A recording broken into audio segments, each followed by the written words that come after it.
Kalau kita berbicara tentang Kristen, kita perlu tahu dan kita harus jujur, memang kita akui bahwa ada dua macam Kristen di dunia ini. Ya, yang saya maksudkan begini. Kristen pertama itu Kristen agama. Banyak orang beragama Kristen. Yes. Dan tampaknya agama Kristen adalah agama terbesar di seluruh dunia. Ya. Artinya pemeluk agama yang satu ini, agama Kristen ini, kalau saya tidak salah, itu jumlahnya terbesar di seluruh dunia, ya, di seluruh dunia. Tapi itu adalah agama Kristen. Masalahnya, agama tidak menyelamatkan. Agama tidak menyelamatkan. Dan yang kedua, Kristen sebagai jalan hidup. Ya, ada dua kelompok Kristen. Yang pertama beragama Kristen, orang-orang yang beragama Kristen. Yang kedua, orang-orang yang hidupnya meneladani Kristus.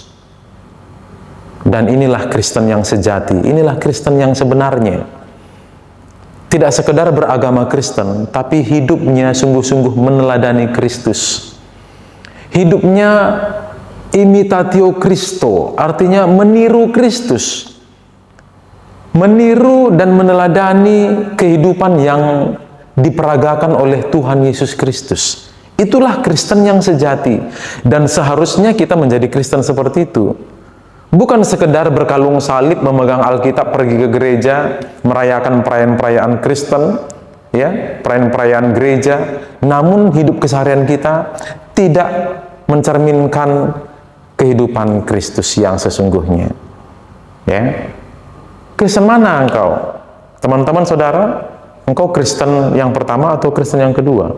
Kristen sekedar beragama Kristen, tapi hidupnya tidak meneladani Kristus, atau Kristen yang kedua, yaitu dia percaya Yesus, dia bahkan mungkin beragama Kristen juga, tapi lebih daripada itu, dia hidup meneladani Kristus. Dia memperagakan hidup yang dijalani atau yang diperagakan juga oleh hidup Tuhan Yesus Kristus.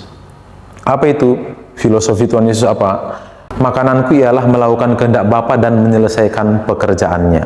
Nah, seperti itu jugalah seharusnya kita. Kalau kita ini Kristen sejati, maka makanan kita atau yang paling kita butuhkan, yang paling kita inginkan dalam hidup ini, ya, kebutuhan kita satu-satunya, keinginan kita satu-satunya itu melakukan pekerjaan Bapa, ya, melakukan kehendak Bapa dan menyelesaikan pekerjaannya. Itulah Kristen yang sejati.